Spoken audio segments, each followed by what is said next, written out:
तेरा आवाज ले मेरे आवाज है ना, दूसरे के चल हाँ।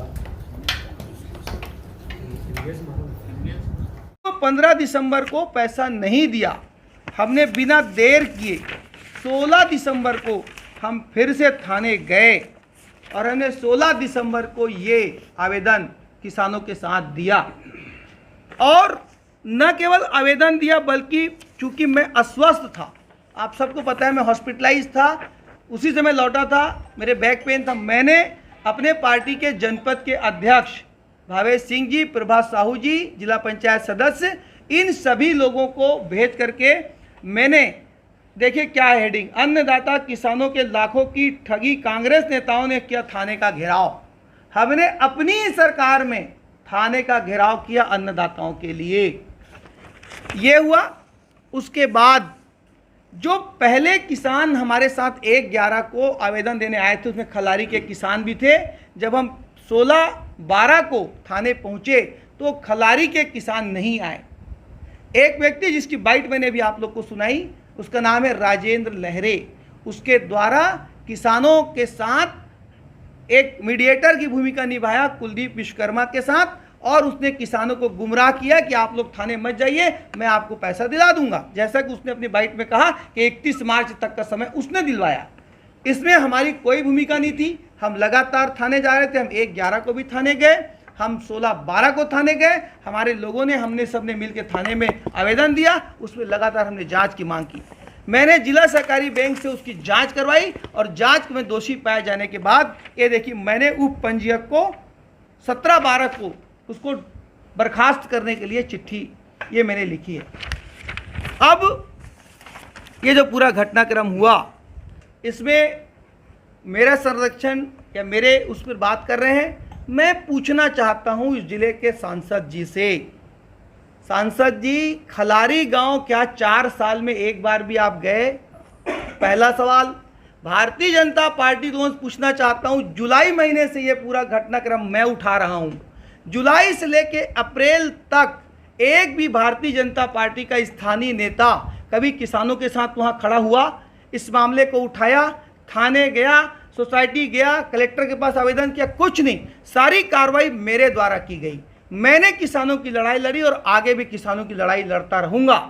सवाल ये उठता है कि सांसद जी आज कैसे पहुंचे खलारी गांव, क्योंकि आज वहां एक किसान की लाश मिली उनको, और सांसद जी गिद्ध दृष्टि के व्यक्ति हैं, जैसे कहीं लाश मतलब नहीं, छत्तीसगढ़ के किसान से कोई मतलब नहीं, छत्तीसगढ़ के मजदूर से कोई मतलब नहीं, ऐसे निकम्मे सांसद को जैसे ही पता चला कि वहां एक किसान मृत हो चुका है, वहां एक किसान की लाश है, जैसे एक गिद्ध को लाश का पता चलता है, वैसे ही सांसद को पता चला किसान की लाश गिरी है, और एक गिद्ध दृष्टि के सांसद ने वहां जाकर के लाश पर राजनीति करने का, घिनौना कृत्य करने का काम किया है।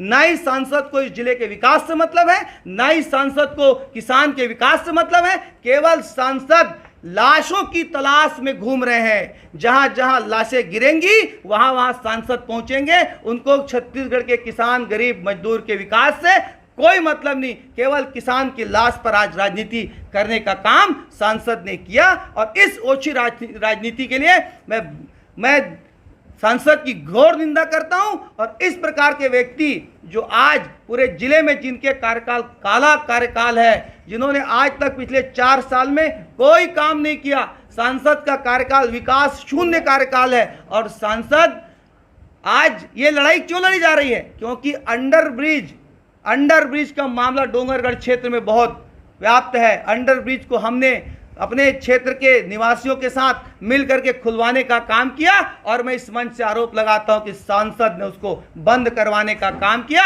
जब सांसद को अपनी नाक कटती नजर आई डोंगरगढ़ में, तो उन्होंने फिर से, जैसा भारतीय जनता पार्टी का चरित्र है, गिद्ध दृष्टि के अनुसार लाश पर फिर से राजनीति करके उन्होंने ये दिखा दिया कि जैसे गिद्ध लाशों पर झूमते हैं, वैसे आज एक किसान के बेटे की लाश पर भारतीय जनता पार्टी के लोग राजनीति करते नजर आए। ये बहुत निंदनीय है। मैं फिर से बताता हूं कि मेरा पूरा जीवन किसानों को समर्पित था, समर्पित है और समर्पित रहेगा, और मैं मरते दम तक किसानों की लड़ाई लड़ता रहूंगा। और ये बता दूं, ये कुलदीप विश्वकर्मा को, जिन लोगों का संरक्षण प्राप्त है। मैं बताना चाहता हूं वो कोई और लोग नहीं है, वो भाजपा के ही लोगों का संरक्षण उसको प्राप्त है। आप अपने सूत्रों से पता कर लो। सहकारिता प्रकोष्ठ के प्रदेश अध्यक्ष जी की पड़ोस में रहते हैं, सहकारिता प्रकोष्ठ के प्रदेश अध्यक्ष जी की खासी छंती है उनके साथ। आज तक जब आप जिले के दूसरी सोसाइटियों में जाके और मांग उठा रहे थे तो सहकारिता प्रकोष्ठ के अध्यक्ष जी वहां क्यों नहीं पहुंचे? मेड़ा आज तक क्यों नहीं उठाई जांच की मांग? के जांच का विषय है। साथियों, मैं आप लोगों के माध्यम से बताना चाहता हूं कि अन्नदाताओं पर एक भी कोई उंगली उठेगी, कोई आंच आएगी तो हम लोग अपना खून पसीना बहा देंगे और अन्नदाताओं की लड़ाई मजबूती से लड़ते आए हैं, मजबूती से लड़ते रहेंगे। ऐसे कितनी सोसाइटी हैं जहाँ बहुत दुखद होती है और किसान का बेटा अगर मरता है तो हम सब के लिए बड़ी दुख का विषय है और मैं इस पूरी घटना से बहुत आहत हूँ। निश्चित रूप से अन्नदाता के परिवार का कोई भी व्यक्ति यदि मरता है तो मुझे ऐसा लगता है कि मैंने अपने परिवार के किसी व्यक्ति को खोया है। परंतु जिस प्रकार का राजनीतिक ड्रामा मुझे आज देखने के लिए मिला राजनांदगांव जिले के सांसद और भारतीय जनता पार्टी के लोगों के द्वारा, मैं उसकी सारी सच्चाई मुझे जानकारी मिली। जैसे ही मैंने तत्काल आप लोगों के माध्यम से उस पूरे मामले की सच्चाई और भारतीय जनता पार्टी के चरित्र को मैंने उजागर करने, उनको आईना दिखाने के लिए आप लोगों के माध्यम से आज मैं यहाँ पर आया हूँ।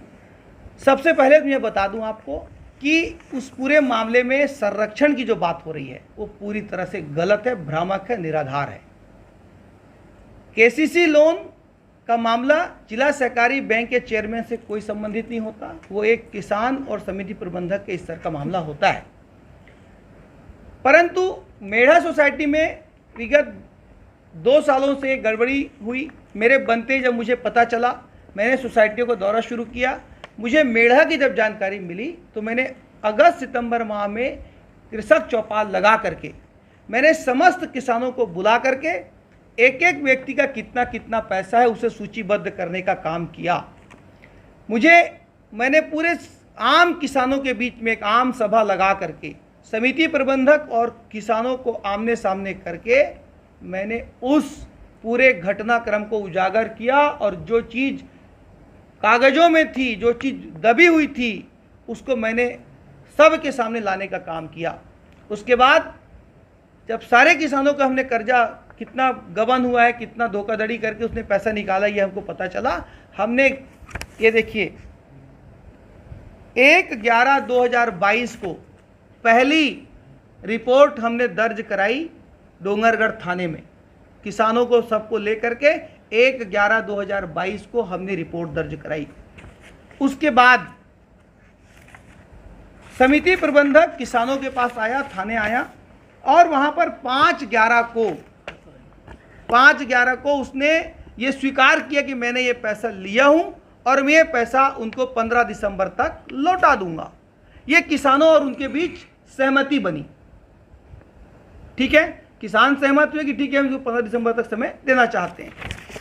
जैसे ही वो 15 दिसंबर को पैसा नहीं दिया, हमने बिना देर किए 16